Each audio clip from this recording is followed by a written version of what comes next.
오늘 주시는 하나님의 말씀은 시편 107편 12절부터 22절까지 말씀입니다. 할렐루야. 자, 오늘은 시편 107편 12절부터 보겠습니다. 그러므로 수고로 저희 마음을 낮추셨으니 저희가 엎드러져도 돕는 자가 없었도다.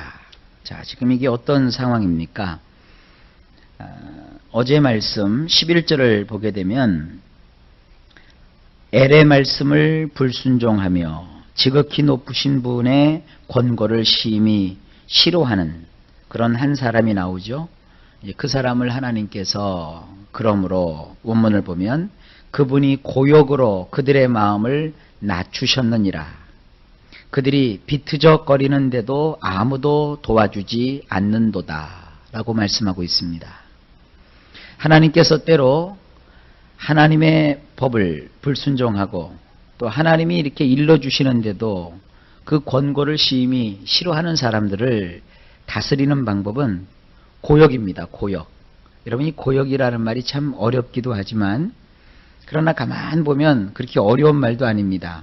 우리 성경에는 이것을 수고라고 했는데 이 수고라는 것은 좀 너무 약하게 번역을 한 거고요. 고역이 뭐예요? 아주 고생이 되는 노동을 뜻해요. 그러니까 인생을 하나님께서는 이 고역을 통해서 어떤 사람을 하나님의 마음에 합당하고 하나님 마음에 딱 들어맞는 사람을 만드십니다.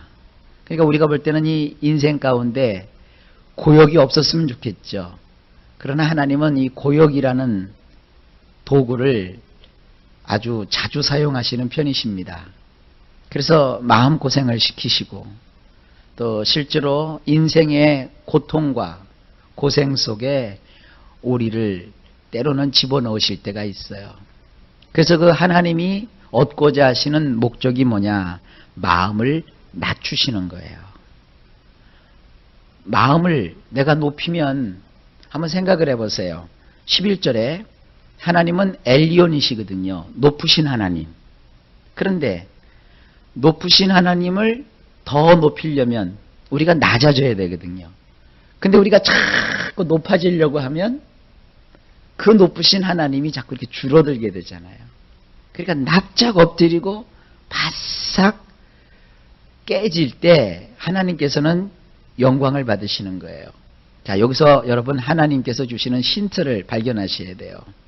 인생에 고생이 닥쳐오고 이 고생도 어지간한 고생이면 괜찮은데 아주 정말 죽을 것만 같은 숨이 콱콱 막혀오는 이런 고생이 있잖아요. 그게 고역이에요. 그 고역이 왔을 때는 왜 하나님 살아계시다면서요. 하나님 기도하면 응답하신다면서요. 왜 나에게 이런 고역을 주십니까? 이러면요 길어져요. 얼른 자기를 낮춰야 돼요. 하나님 하면서 하나님 앞에 자기 자신을 완전히 납작 엎드려야 돼요. 맞습니다. 내가 할 수 있는 것은 아무것도 없습니다. 하나님. 하나님, 나는 정말 부족하고 무능한 자에 지나지 않습니다. 교만하지 않으렵니다. 내 자신을 앞세우지 않으렵니다. 내가 알고 있는 그 얕은 지식, 내가 그거 붙잡지 않겠습니다. 내가 가지고 있고 내가 경험했던 그 사소한 인생의 경험, 그것도 붙들지 않겠습니다. 오직 성령님만 의지합니다. 오직 하나님만 의지합니다. 하나님 없이면은 나는 아무것도 아닙니다 하고 하나님 앞에서 얼른 자기 자신을 낮춰야 돼요. 하나님이 우리를 인생의 고역 속에 집어넣는 것은 우리를 낮추시기 위함이거든요.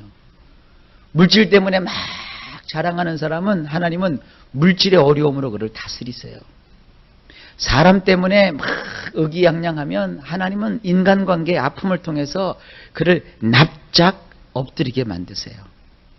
그래서 이 인생의 고역을 겪게 될 때 어떤 일이 벌어지느냐 하면 그들이 비트적거리는데도 아무도 도와주지 않아요. 이 비트적거린다는 건 뭐냐면 미끄덩하면서 인생을 똑바로 가지 못하는 거예요. 이리 뒤척 저리 뒤척 하면서 잠을 제대로 이루지 못하는 거예요. 그래서 사람이라는 것이 똑바로 서서 똑바른 길을 보고 똑바로 가야 되는데 비트적거려요. 독주에 취한 사람처럼. 그런데도 그 사람을 아무도 도와주는 자가 없는 거예요. 그러니까 혼자만 그렇게 어려워하는 거예요. 아하, 하나님은 그런 인생의 고역을 통해서 나를 낮추시는구나. 이 하나님이 나를 고역 속에 놓으셔서 나를 낮추실 때는 아무도 나를 도와주는 자가 없구나. 예, 맞습니다.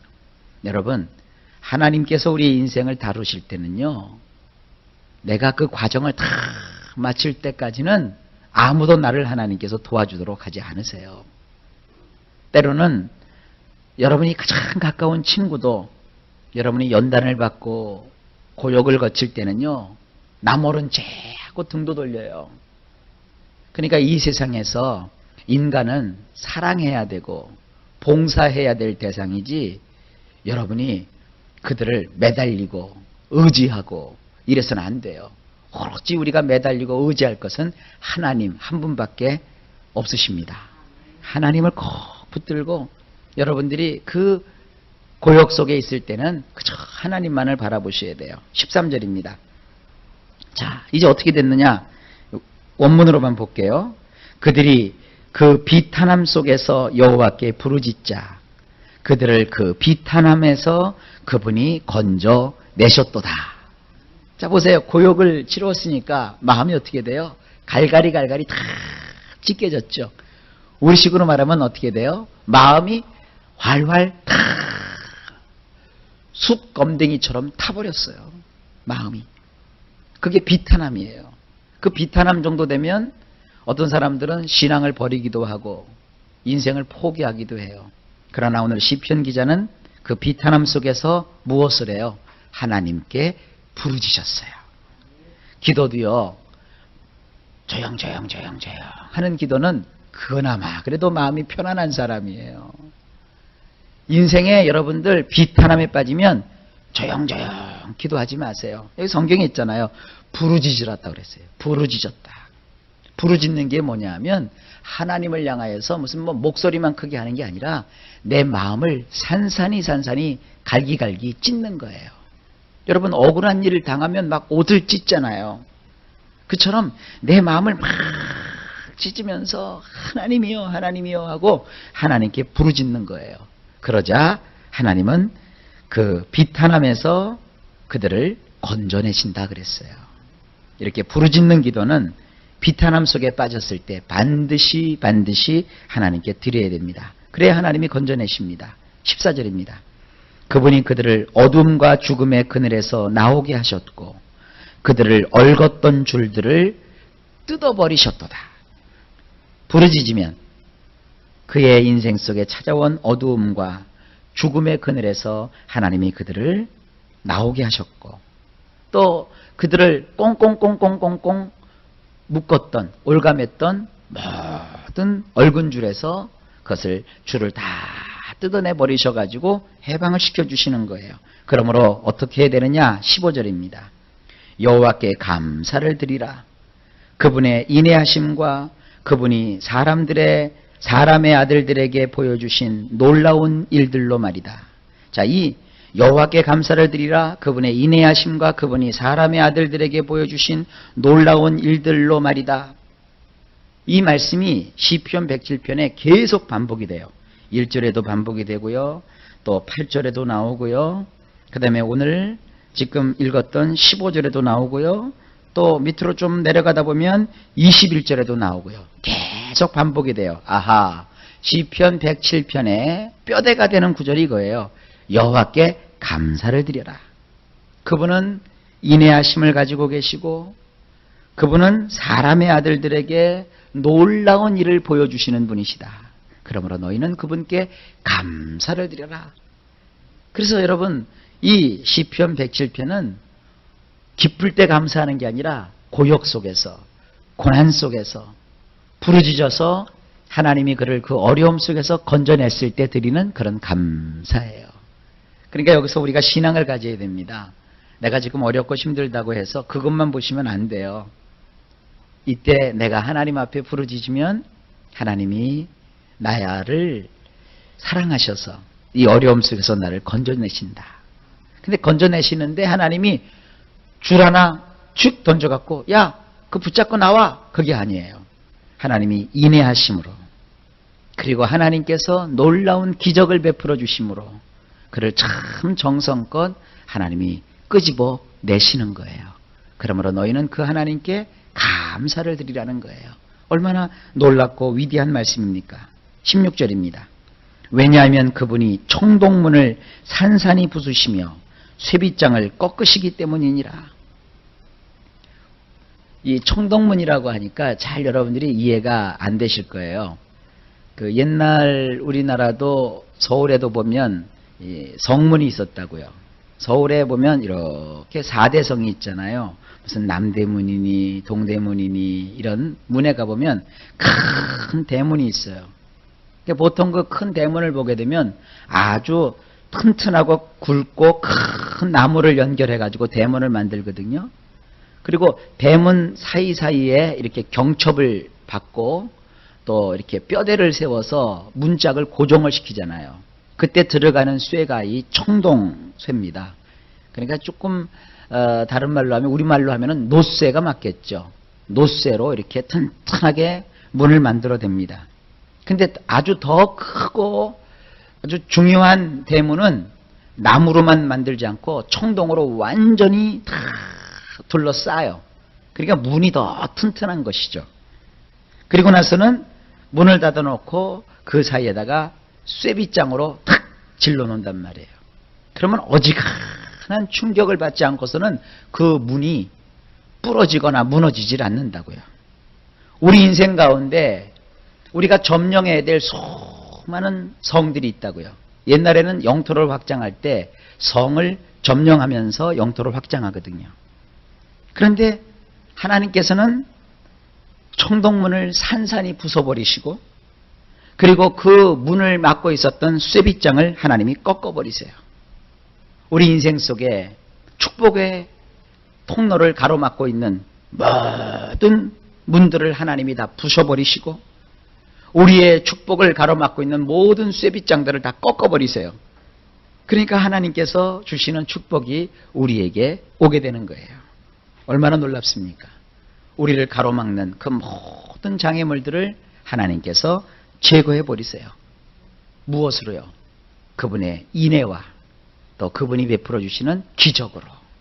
인애라는 게 뭐예요? 하나님이 우리를 한도 없이 사랑하시는 거예요.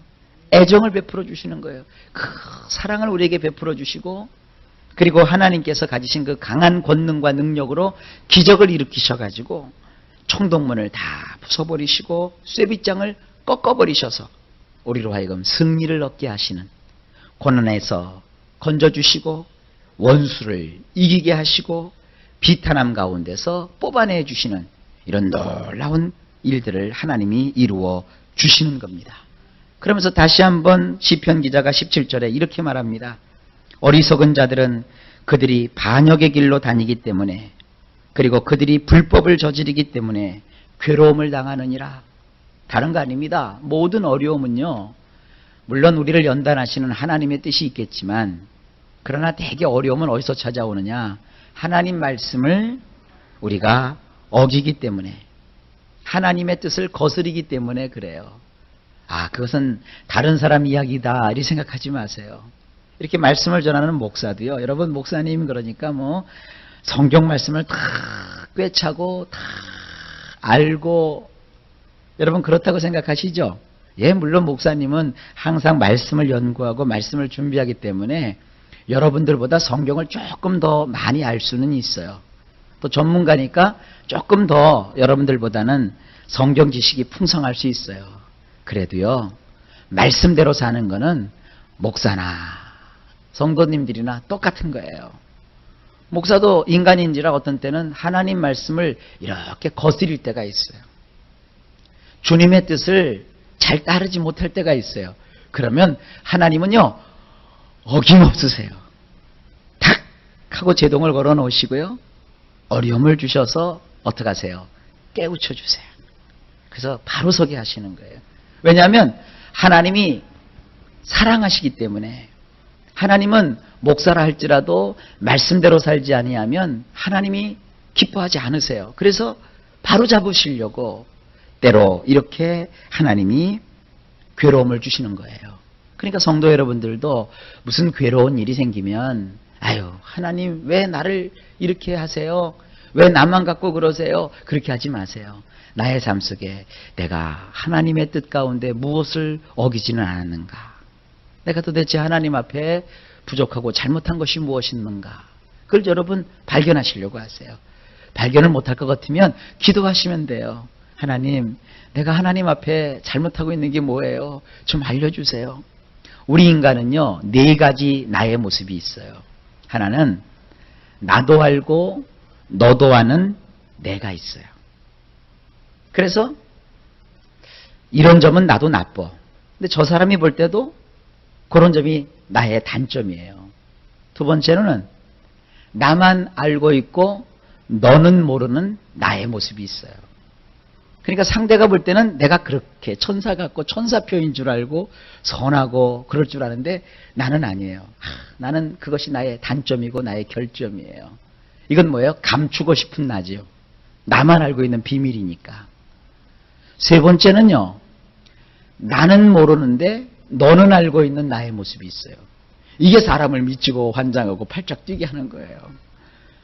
나는 하나도 잘못한 게 없는 것 같은데 나는 저 사람에게 참 잘해준 것 같은데 내가 뭐 말만 하면 저 사람이 상처를 받고 내가 무슨 일만 하면 저 사람이 막 마음으로 아파하고 그런단 말이에요. 그건 뭐예요? 나는 못 보는 나의 모습이 있단 말이에요. 그건 어떻게 해야 돼요? 그 사람한테 물어보려면 자존심 상하잖아요. 그러니까 하나님께 하나님 도대체 나는 모르는 나의 모습은 뭐예요? 좀 알려주세요. 이렇게 기도하면 하나님이 깨우쳐 주신다고요. 네 번째는 뭐냐면 나도 모르고 너도 모르는 나예요. 이건 정말 무서운 거예요. 나도 전혀 나 자신을 모르는 나의 모습이 있고요. 상대방도 전혀 모르는 나의 모습이 있어요. 오직 하나님만이 알고 계신 나의 모습이 있다고요.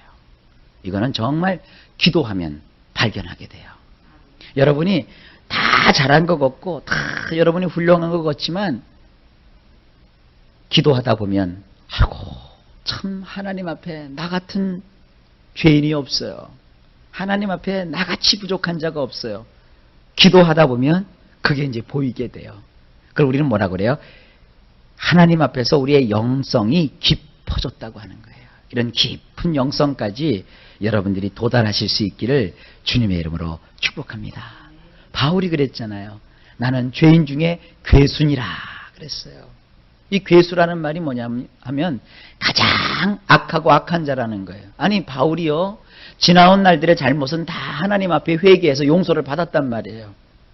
근데 이분이 하나님 앞에서 주의 일을 사도로서 하면 할수록 자기 속에 있는 그 엄청난 죄의 모습들을 보고 깜짝 놀란 거예요. 그래서 하나님, 나는 나의 속에 이렇게 엄청난 죄성이 있다는 것을 또 보았습니다. 내가 너무나도 악한 자입니다. 하고 하나님 앞에 막 자기 자신을 책망을 했어요. 이것이 깊은 영성을 가진 자만이 볼 수 있는 자기의 모습입니다. 이 말씀을 듣고 여러분 교회에서 이렇게 한번 살펴보세요. 아주 교인들이 좀 많아지면 한번 살펴보시란 말이에요. 어떤 사람은 자기가 항상 의로워요. 뭐 자기만큼 뭐 하나님을 잘 섬기는 사람이 없고 자기가 참 훌륭하고 막 으쓱으쓱대요. 그 사람들은 영성이 얕은 거예요. 하나님을 깊이 사랑하게 되고 기도에 힘쓰게 되면 내 고개를 이렇게 들 수가 없어요. 얼마나 나는 불의하고 부족하고 무익한 종인지 몰라요. 그런 모습들을 우리가 꼭 가질 수 있기를 주님의 이름으로 축복합니다. 18절에 보면 그가 괴로움을 당했는데 어느 정도로 당했느냐? 모든 음식을 그들의 네페시가 싫어하니 그들이 사망의 문들에 가까이 다가갔도다. 하나님께서 괴로움을 주시는데 음식 먹는 것조차도 싫어하게 되고요. 또 죽음의 문턱까지도 내려가게 하셨다는 거예요. 사경을 헤매게 됐다는 거예요. 그러니까 하나님께서 이렇게 우리 인생을 다루실 때는 이런 무시무시한 일들이 생기기도 해요. 뭐 조금 하나님이 회초리 한번 야 종아리 걷어 한 대 맞아 이러고 끝나는 게 아니라 어떤 때는 아주 그냥 죽음의 문턱까지도 내려가게 할 때가 있어요. 그러니까 여러분들이 이 신앙의 원리를 이런 데서 잘 발견하실 수 있기를 바랍니다. 19절입니다. 그들이 그 비탄함 속에서 여호와께 부르짖자 그들을 그 비탄함에서 그분이 건져내셨도다. 이것도 계속 반복되는 구절이에요. 비탄함 속에서는 다른 거 없어요. 하나님께 부르짖는 거예요. 그럼 하나님이 건져주세요. 건져주시는데 어떻게 건져주시는가 봅시다. 20절. 그분이 그분의 말씀을 보내셔서 그들을 고치시고 그들을 구덩이들에서 끄집어내셨도다. 예, 하나님 말씀은요 이런 놀라운 능력이 있습니다. 하나님이 우리를 건져내시는데 무엇을 보내시느냐? 말씀을 보내세요. 저는 이것도 제가 경험을 해본 건데요. 사람이 약하게 어려움을 겪으면 하나님 말씀을 읽으면서 자기 스스로 이렇게 회복이 돼요. 근데 고난이 막 몰아닥쳐가지고요. 정신이 없어지면요. 하나님 말씀이 하나도 안 들어와요. 하나도 믿어지지도 않고요.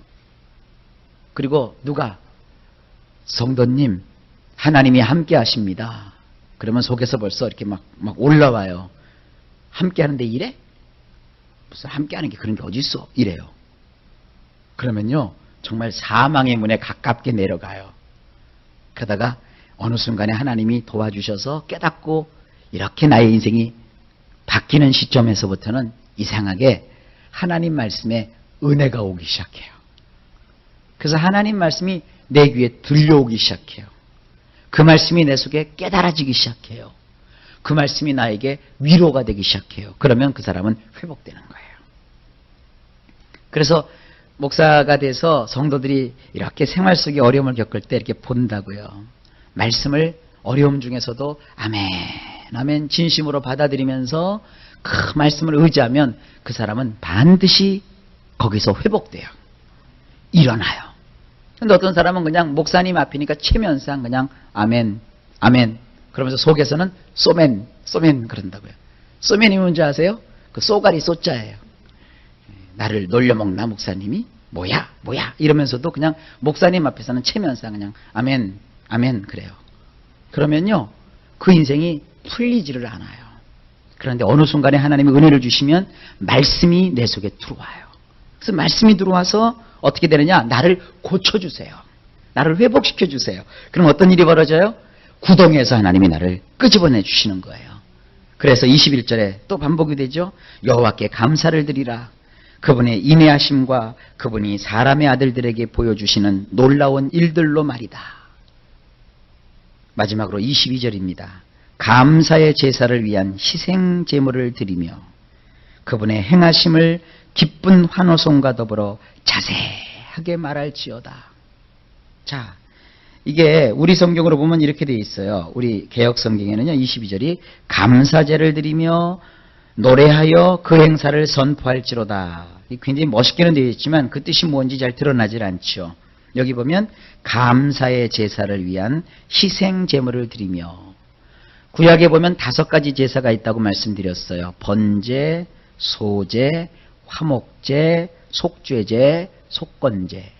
그 가운데서 이 화목제는 3가지가 있어요. 감사해서 드리는 감사제가 있고요. 그리고 자기 스스로 하나님 앞에 맹세를 하고 서약을 하고 그래서 드리는 서원제가 있고요. 그리고 하나님 앞에 기쁜 마음으로 스스로를 이렇게 헌신하는 낙헌제가 있어요. 그런데 이 화목제 속에 있는 감사제든지 서원제든지 낙헌제든지 짐승을 가져다가 잡아서 그 피를 내가지고 피와 짐승을 잡은 그 고기의 일부분을 띄어서 번제단에다 올려놓고 불로 태워서 희생제물로 드리게 돼요. 그것이 바로 이 감사의 제사를 위한 희생제물이라는 겁니다. 자, 이것이 오늘날은 무엇일까요?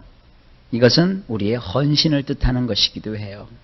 이것이 신약시대 이후에 와서는 소위 말하는 여러분 교회에다가 여러분 예물을 드릴 때 감사 예물 같은 거 드리잖아요. 감사헌금이라고 하죠. 이제 그렇게 여러분의 인생 속에서 이런 고난과 고생 속에서 부르짖었을 때 하나님이 응답해 주심으로 회복이 되었을 때 우리는 어떻게 하느냐? 하나님께 너희가 감사의 예물을 드리라는 거예요. 그리고 그분의 행하심을 기쁜 환호성과 더불어 자세하게 말하라는 거예요. 이런 날이 온다는 것이에요. 이런 경우 있잖아요. 나도 헌금 좀 하고 싶은데, 나도 남들처럼 저렇게 하나님께 좀 드리고 싶은데, 근데 뭐가 없어요? 가진 게 있어야 뭘 드리죠. 그런데 회복이 되면 하나님께서 드릴 수 있도록 우리에게 주신다는 거예요. 이게 뭐예요? 물질의 회복이에요. 인생을 하나님께서 정상적으로 회복을 시키신 거예요. 그래서 우리 성도들은 하나님께 나올 때 자기의 가장 귀한 것을 이렇게 드릴 수 있는 그런 삶을 살게 되는 거예요. 그러니까 얼마나 좋아요. 다 잃어버렸잖아요. 다 뺏겼잖아요. 고생 속에 허덕허덕거리는데 돈 벌 경황이 어디 있어요? 농사 지을 힘이 어디 있어요? 그러니까 하나님께 마음뿐이로되 드릴 게 아무것도 없어요. 그런데 하나님께 부르짖어 기도했어요. 그랬더니 하나님께서 응답하셔서 그를 회복시켜 주셨어요. 다시 물질이 들어오기 시작해요. 농사를 짓게 되었어요. 그래서 기쁜 마음으로 하나님께 그 예물을 드리는 거예요. 그리고 사람들 앞에서 환호를 지르며 기쁜 환호성과 더불어 야, 하나님께서 말이지 나를 이렇게 도와주셨어. 이렇게 나를 회복시켜 주셨어. 그렇게 자세하게 하나님을 자랑하라는 거예요. 그걸 우리는 뭐라고 그래요? 간증이라고 하는 거예요. 여러분, 우리의 고통과 고생은 하나님을 믿는 사람에겐 그것으로 끝나는 게 아닙니다. 거기서 하나님의 은혜를 힘입으면 주께서 말씀을 보내셔서 나를 고쳐주시고 나를 구덩이에서 끄집어내 주시고 삶을 회복시켜 주셔서 이제 나도 하나님께 드릴 수 있고 나도 하나님에 대해서 자랑하고 간증할 수 있게 해 주시는 거예요. 이게 하나님이십니다. 이런 놀라우신 하나님의 은혜가 우리가 이 세상을 살아가는 내내 함께 하시는 줄로 믿습니다. 이런 도우시는 하나님의 은총과 복주심이 오늘도 종일토록 저나 여러분에게 함께 하시기를 예수님의 이름으로 간절히 축복합니다.